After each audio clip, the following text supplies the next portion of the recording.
ለምን? ሞኙ ልጅ እስር ቤት ሄዶ አንድ ነገር አድርጓቸው እንዳይታሰርብኝ ፈራው። አይታሰርም። አይፉ የኔ እናት ምንም ነገር አይመጣም። ወርቄን አታውቃት፣ ደም ነው የምታፈለው። ልጄን አናዳው አንድ ነገር አድርጓት ብታሰርብኝስ? ይመኑኝ እማዬ አይታሰርም። ወንደሰን እንደ ድሮ ሞኝ ወንድ አይደለም። እድሜ ለእነሱ ብልጥ አድርገውታል። እውነትሽ ነው? አዎ እማዬ፣ የታወሩት አይኖቹ አሁን በርተውለታል። የማይሆን ነገር ምንድን ነው? አትመስክርብኝ። ፖሊሶቹ ማስረጃ ካላያገኙ በቀር እኔን ፍርድ ቤት ቆመው አያሳስሩኝም። ከዛ ነፃ እወጣለሁ፣ መውጣት እችላለሁ። ልጄ አትመስክርብኝ። ስሞትልህ አትመስክርብኝ። ወጥቼ አዲስ ህይወት እንድጀምር ፍቀድልኝ፣ እባክህ ፍቀድልኝ። መንገድ የለሽ ሞተሽ ሬሳሽ እየተጎተተ ትወጫለሽ። እኔ ሞቼ ሬሳ ተጎትቶ ሲወጣ ለማየት ጓጉተን የመጣ? አዎ በጣም በጣም በጣም የጓጓሁት። ከዚህ በላይ ቢንጎ አለ እንዴ? ደስታ አለ። በደንብ አዳምጪኝ። አንቺና ልጅሽ ሞታችሁ ሬሳችሁ እየተጎተተ በመንገድ ላይ ማየት ነው ደስታ፣ ትልቁ ደስታ። አልሞትም። እኔ ከመሞቴ በፊት አንተና ያቺ ጥቁር ድንጋይ እናትህ ትቀበራላችሁ። አፍሽና ከፍች ደንቁሩ።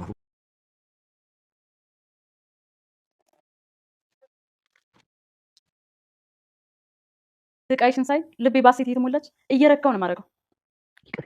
ምርቃትሽ ምንም አይሰራም። ከቻች ተለሞች እዚህ ቤት አታጣቢ። ሳሎን ላይ ተጎልተሽ እየዋልሽ ከባሌ ጋር ቲቪ ማየት አልቻልኩም እኮ። አስሬ ይቅር ይበልሽ አትበይኝ። ምንም ይቅር የማትብል ነገር የለም። አጉል ደግ አይሰራራሽ። በአንቺ ቤት ደግ ሆነሽ ሞትሻል። ተንከስ አሮጊት። የወንደሰን እናት ወይዘሮ ወርቄና የወዲት እስር ቤት ገቡ የሚለውን ነገር ከዓለም ሲሰሙ እጅግ በጣም ተደሰቱ። ለፈጣሪ ምስጋና ይድረሰው። እንደዛ ሲያንቋሽሹኝ በምን መንገድ እንደማሳስራቸው ትክክለኛ መረጃም ስለሌለኝ ስቃዬ ቢበዛም ነገር ግን ፈጣሪ አንድ ቀን መልስ እንደሚሰጠኝ ተስፋ እያደረግኩ ነበር። እናም ለፈጣሪ ምስጋና ይድረሰው። ጸሎታችን ሰምሯል። ስለት እናስገባ ይላሉ። ግን እንዴት ሊታሰሩ ቻሉ ይላሉ የወንደሰን እናት።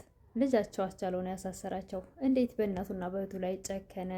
ምክንያቱም የገዛ ልጁን ገና ከእናቱ ማህፀን ሳይወጣ በመርዝ ሊገሉት ነበረ። ሚስቱንም አሳስረዋት አሳግተዋት ሲያሰቃዩት ነበር። ራሱንም ተአሳግታው ስታስደበድበውና ስታስረው ስታስጠማው ነበር። ስለዚህ ክፉ በራሱ ላይ ስለደረሰ እኛ ላይ የነበረው ክፋት ሁሉ ራሱ ላይ ስለደረሰ ተንኮላቸው ስለተረዳ አሳልፎ ሰጣቸው። ይሄ ብቻ ሳይሆን አባቱን እርሳቸው እንደገደሉት መረጃ ስላለው አሳልፎ ሰጣቸው ለሕግ ትላለች ዓለም።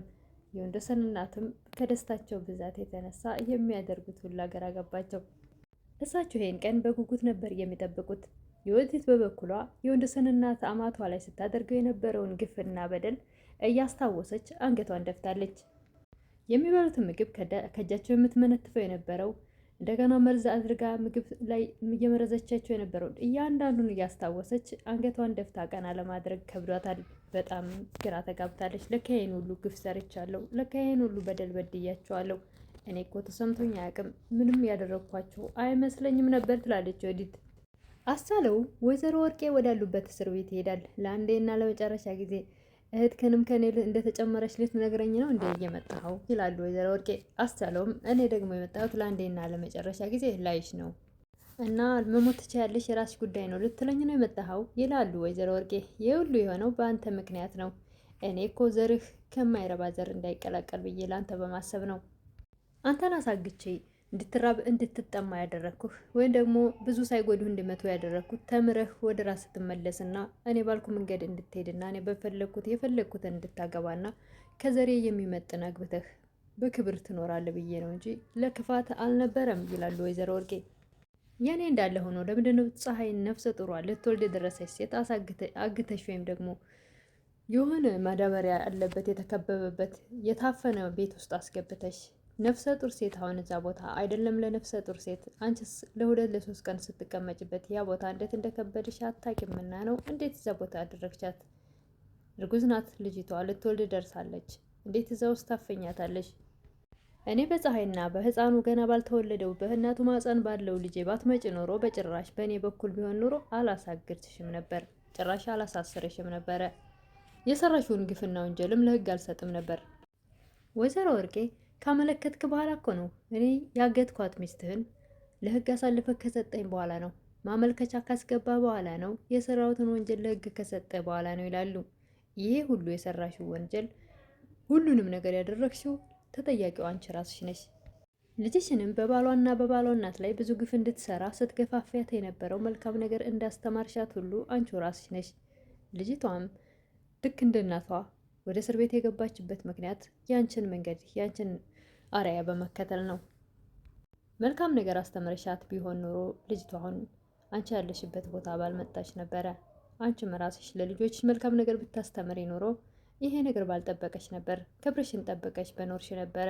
ተከብረሽ በኖርሽበት ሰፈር እስከ መጨረሻው በተከበርሽ ነበር።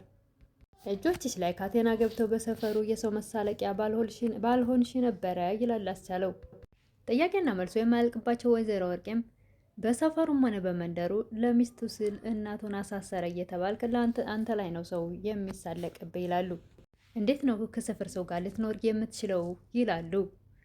አይደለም ከሰፈር ሰው እናቱን አሳልፎ ሰጠ ከሚል ሰፈር ሰው ተይውና እናቴ አባቷን ከገደለች እናቴ ጋር መኖር ችያለሁ።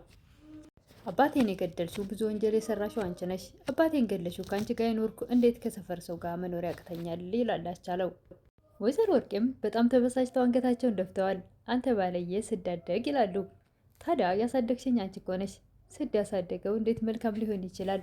ምን አይነት ጥሩ ስነ ምግባር አስተምረሽ ያሳደገሽናል እንዴ? ከክፋትና ከተንኮል ውጭ ይላል አስቻለው። በልሽ ላይ አልፈልግም ወጣ ይላሉ ወይዘሮ ወርቄ። ወይዘሮ ወርቄም መቼም መፎከራቸውን አይተውምና እንዴትም ብዬ አንድ ቀን ከዚህ ወጥቼ ሚስትህና ልጅህን አንቄ እንደምገልልህ ለማየት ያብቃህ። ለነሱ ብላ አይደል አሳልፈ የሰጠኸኝ። ምክንያቱም ለእኔ መታሰር ምክንያት የሆኑት ያንተ ሚስትና ልጅ ናቸው ይላሉ ወይዘሮ ወርቄ። እውነት ነው ታደርጊዋለሽ።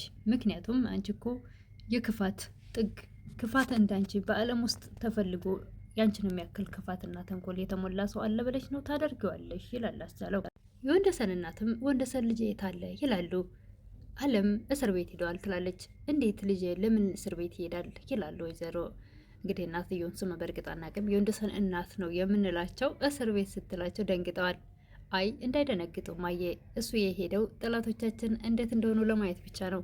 ታዲያ ለምን እንደሚጠይቃቸው ይላሉ የወንደሰን እናት። እርስዎና ልጆት ላይ ያደረጉት የሰሩትን ግፍ ሁሉ የደረሰባቸውን ነገር ለማየት ነው የሄደው ይላሉ። የእኔ ልጅ እባክሽን የምፈልገው በሰላም መኖር ብቻ ነው። እኔና ልጄ አንቺንም ጭምር በሰላም እንኑር፣ እነሱን ረስተናቸው እንጂ ሌላ ነገር አያስፈልገኝም ይላሉ የወንደሰን እናት። ወይዘሮ ወርቄም ወንደሰንን ሲያዩ ለምን መጣህ ይላሉ። በቀል እኔ እንድትታሰሩ አልፈልግም፣ ከዚህ ወጥተውን የራሴ እንዳሰቃየት ነው የምፈልገው ይላሉ ወንደሰን። እኔ ምንም አላደረግኩም፣ ልጄ ናት ሚስትህ ማጅራት ቀጥቅጣ ጫካ ውስጥ የጣለች ይላሉ ወይዘሮ ወርቄ። የወንደሰን እናትም እስር ቤት ሂዶ ወይዘሮ ወርቄን አንቆ ወይ አንድ ነገር አድርጓቸው ልጄ እንዳይታሰር ፈራው እያሉ እየተጨነቁ ይገኛሉ። የወዲትን በበኩሏ እና ወንደሰን ቤት ስታደርግ የነበረው ግፍና በደል በተደጋጋሚ ባይምሯ እያስታወሰች ለካ ይሄ ነገር ያንስብኛል፣ መታሰር ያንስብኛል፣ ይገባኛል እያለች ራሷን እየወቀሰች ነው። ለዛሬ የእናት ግፍ ክፍል 111 ይህን ይመስል ነበረ። መጨረሻው ምን እንደሆነ እንግዲህ ወይዘሮ ወርቄና የወዲት እንግዲህ በሰሩት ተንኮልና ክፋት የእጃቸውን አግኝተው ወደ እስር ቤት ወርደዋል። ይቀጥላሉ ወይስ መጨረሻው ነው እንግዲህ አናቅም። እንግዲህ ተንኮለኞቹና በሰው ላይ ግፍ ሲሰሩ የነበሩት ስራቸው የእጃቸውን የዘሩትን አጭደዋል። መጨረሻቸውን እንግዲህ ይቀጣይ ይኖረዋል አይኖርም ደግሞ መጨረሻው ነው ብለውም አልጻፉም። እንግዲህ ወይ ይቀጥላል ወይ መጨረሻው ነው። እሱን እኛ አብረን እናያለን። በእርግጥም እነሱም ቶሎ ቶሎ አይለቁም። አንዳንዴ በ4 ቀን በ5 ቀን ነው የሚለቁት። እናም እንግዲህ ከ3 ቀን በኋላ እናየዋለን።